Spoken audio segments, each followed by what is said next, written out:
வணக்கம். 6 மணி செய்திகளை தொகுத்து வழங்குவதற்காக நான் ஆர் தேவப்பிரியன். இந்த நேரத்திற்கான தலைப்புச் செய்திகளை பார்க்கலாம்.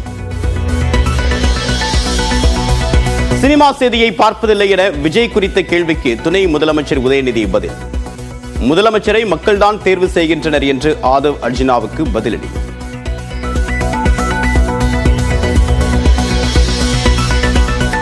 கூட்டணி நிலைப்பாட்டில் உறுதியாக இருப்பதாக திருமாவளவன் விளக்கம். மற்றவர்களின் எதிர்பார்ப்புகளுக்கு எதிர்வினையாற்ற கட்சி நடத்தவில்லை என்றும் காட்டம்.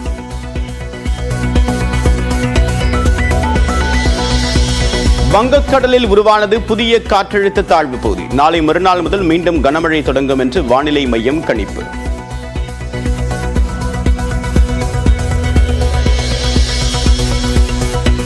மயிலாடுதுறை, நாகை, திருவாரூர், தஞ்சாவூர், புதுக்கோட்டை மாவட்டங்களில் நாளை மறுநாள் முதல் 4 நாட்களுக்கு கனமழை பெய்ய வாய்ப்பு. 12ஆம் தேதி செங்கல்பட்டு, விழுப்புரம், கடலூரில் மிக கனமழை பெய்யக்கூடும் என்றும் கணிப்பு.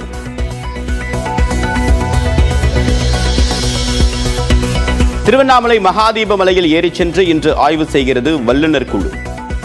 மண் சரிவு ஏற்பட்டதை அடுத்து தீப திருவிழாவின் போது மலையேற பக்தர்களை அனுமதிப்பதா வேண்டாமா என்று முடிவு செய்ய சோதனை. தீப திருவிழாவை ஒட்டி திருவண்ணாமலையில் உள்ள 156 பள்ளிகளுக்கு இன்று முதல் 9 நாட்கள் விடுமுறை. பாதுகாப்பிற்கு வரக்கூடிய 16,000 காவலர்கள் தங்குவதற்காக பள்ளிகளில் ஏற்பாடு. சென்னை தாம்பரம் அருகே திறக்கப்பட்ட ஆம்னி பேருந்து நிலையம் முதலமைச்சர் மு க ஸ்டாலின் திறந்து வைத்தார்.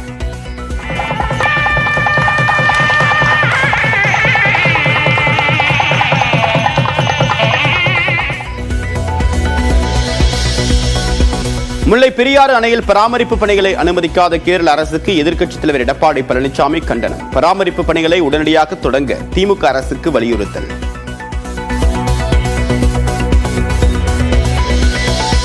வெள்ள பாதிப்பு ஏற்பட்ட விழுப்புரம், கள்ளக்குறிச்சி மாவட்டங்களில் ஆய்வு செய்த மத்திய குழு இன்று கடலூர், புதுச்சேரியில் ஆய்வு செய்யவும் திட்டம்.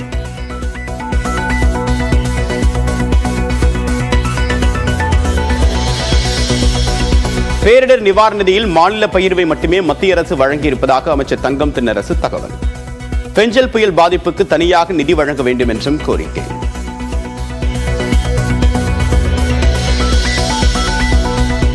சென்னை, நெல்லை வந்தே பாரத் ரயிலில் கதவு திறக்காததால் அவதி. திண்டுக்கல்லில் இறங்க முடியாமல் கொடைரோடு வரை சென்ற பயணிகள்.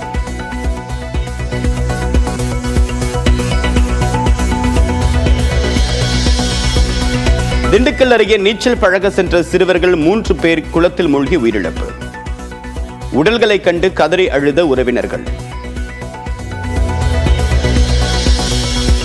புதிதாக 1,50,000 பேருக்கு ரேஷன் அட்டைகள். 1,28,000 பேரின் விண்ணப்பங்கள் நிராகரிக்கப்பட்டதாகவும் உணவுப் பொருள் வழங்கல் துறை தகவல்.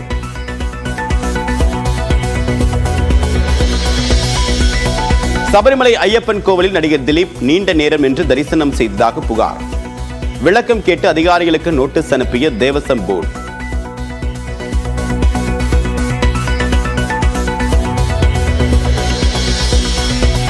சிரியாவில் உள்நாட்டுப் போர் உச்சக்கட்டத்தை எட்டியதால் பதற்றமான சூழல். தலைநகர் டமாஸ்கஸை நெருக்கிய கிளர்ச்சியாளர்கள்.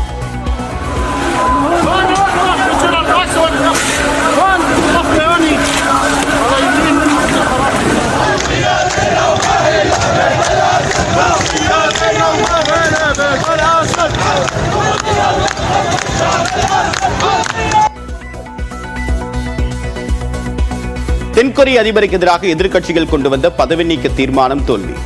வாக்கெடுப்பின் போது ஆளும் கட்சியினர் வெளிநடப்பு செய்ததால் யூன் சுக் யோலின் பதவி தப்பியது.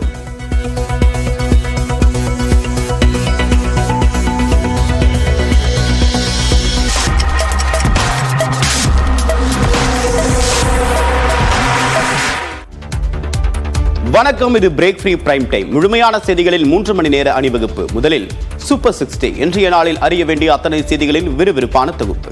முதல் செய்தியாக, பிறப்பால் யாரும் இங்கு முதலமைச்சராகவில்லை என்று துணை முதலமைச்சர் உதயநிதி பதிலடி கொடுத்துள்ளார். கூட்டணி நிலைப்பாட்டில் தெளிவாக இருப்பதாக விடுதலை சிறுத்தைகள் தலைவர் திருமாவளவன் கூறியுள்ளார். சென்னையில் வெள்ளிக்கிழமை நடைபெற்ற புத்தக வெளியீட்டு விழாவில் விசிக தலைவர் திருமாவளவன் கலந்து கொள்ளாததற்கு கூட்டணி அழுத்தம் காரணமாக இருக்கலாம் என தமிழக வெற்றிக் கழக தலைவர் விஜய் கூறியிருந்தார். இந்நிலையில் சென்னை அசோக் நகரில் நடைபெற்ற அம்பேத்கர் புத்தக வெளியீட்டு விழாவில் பேசிய விசிக தலைவர் திருமாவளவன், கூட்டணி, தேர்தல் எல்லாம் தங்களுக்கு இரண்டாம் பட்சம்தான் என கூறினார். நாங்கள் எங்கள் நிலைப்பாட்டில் உறுதியாக இருக்கிறோம், தெளிவாக இருக்கிறோம். நாங்கள் தெளிவாக இருக்கிற போது, உறுதியாக இருக்கிற போது நாங்கள் பதற்றப்பட வேண்டிய தேவையே இல்லை. எதை எந்த நேரத்தில் எப்படி அணுக வேண்டும் என்பது எங்களுக்கு தெரியும். மற்றவர்களின் எதிர்பார்ப்புகளுக்கு எதிர்வினையாற்ற தாங்கள் கட்சி நடத்தவில்லை என்றும் திருமாவளவன் தெரிவித்தார். எங்களுக்கு எந்த பேராசையும் இல்லை. அங்கே போனால் அல்லலாமா, இங்கே போனால் வாரலாமா, இந்த வாய்ப்பை பயன்படுத்திக் கொள்ளலாமா, ஐயோ இந்த வாய்ப்பை விட்டால் என்னாவது. விடுதலை சிறுத்தைகள் கட்சியின் சுயமரியாதையை, தன்மானத்தை, கருத்தியலை யாரும் குறைத்து மதிப்பிட முடியாது என்றும் திருமாவளவன் கூறினார். கூட்டணி நிலைப்பாட்டு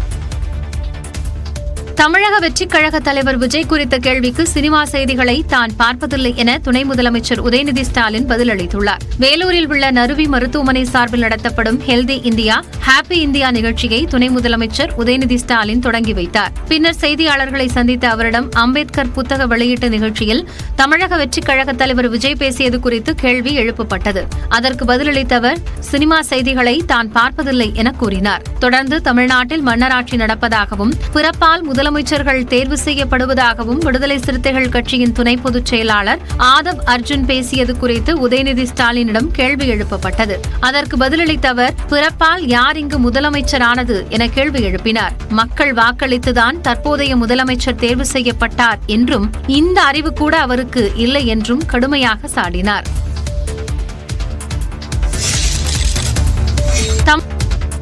தேர்தலில் வெற்றி பெற்ற உதயநிதி ஸ்டாலினை பிறப்பால் பதவிக்கு வந்தவர் என எப்படி கூற முடியும் என்று விசிக துணை பொதுச் செயலாளர் ஆதவ் அர்ஜுனா பேச்சு குறித்து அமமுக பொதுச் செயலாளர் டிடிவி தினகரன் வினவியுள்ளார்.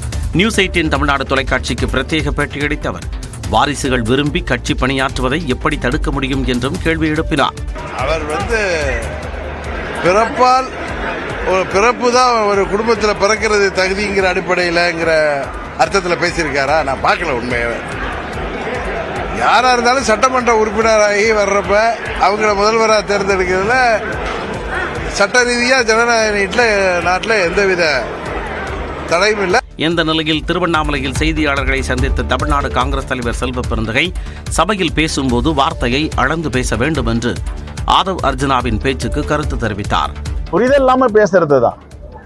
பேசும்போது கொஞ்சம் அளந்து பேசணும், அடக்கமா பேசணும், என்ன பேசுறோம் தெரிஞ்சு பேசணும். இதெல்லாம் வருத்தத்துக்குரியது தான்.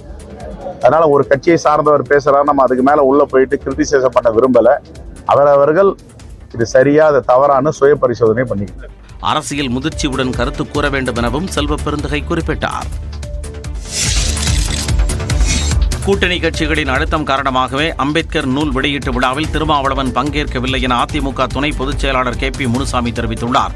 கிருஷ்ணகிரியில் செய்தியாளர்களிடம் பேசிய அவர், அம்பேத்கர் நூல் வெளியீட்டு விழாவில் திருமாவளவன் கலந்து கொண்டிருக்க வேண்டும் என்றும் கூறினார். அவர் கலந்து கொள்ள முடியாத ஒரு சூழல் வருகிறது என்று சொன்னால், தவேகாவுடைய தலைவர் திரு விஜய் அவர்கள் சொன்னது போல அவருக்கு மிகப்பெரிய அழுத்தம் இருக்கிறது என்பதுதான் நாங்களும் உணர்கிறோம். வாரிசு அடிப்படையில் தான் MK ஸ்டாலின் முதலமைச்சராக இருப்பதாகவும் விமர்சித்தார். தனக்கு பின்னால் ஆட்சி தொடர்ந்தால் முதலமைச்சராவதற்கும் தன்னுடைய மகனை துணை முதலமைச்சராக்கியிருக்கிறார். அப்படி வாரிசு முறையில் வரக்கூடிய இந்த ஆட்சியை அனைத்திந்திய அண்ணா திராவிட முன்னேற்ற கழகம் நீண்ட காலமாக எதிர்த்துக் கொண்டிருக்கிறது. அதைத்தான் திரு அர்ஜுனாவும் சொல்லியிருக்கிறார். பெஞ்சல் புயலால் பாதிக்கப்பட்டவர்களுக்கு புதுச்சேரி அரசு 5000 ரூபாய் நிவாரணம் வழங்கும் நிலையில் தமிழ்நாடு அரசு 2000 ரூபாய் மட்டுமே கொடுப்பதாகவும் KP முனுசாமி கவலை தெரிவித்தார். கட்டுப்பாடோடு பணியாற்றினால் 200 தொகுதிகளிலும் திமுகவுக்கு வெற்றி நிச்சயம் என இருமாப்போடு சொல்வதாக விஜயின் பேச்சுக்கு திமுக நாடாளுமன்ற குழு தலைவர் கனிமொழி பதிலடி கொடுத்துள்ளார். இந்த தேர்தல் வெற்றி உங்கள் கரங்களிலே இருக்கிறது.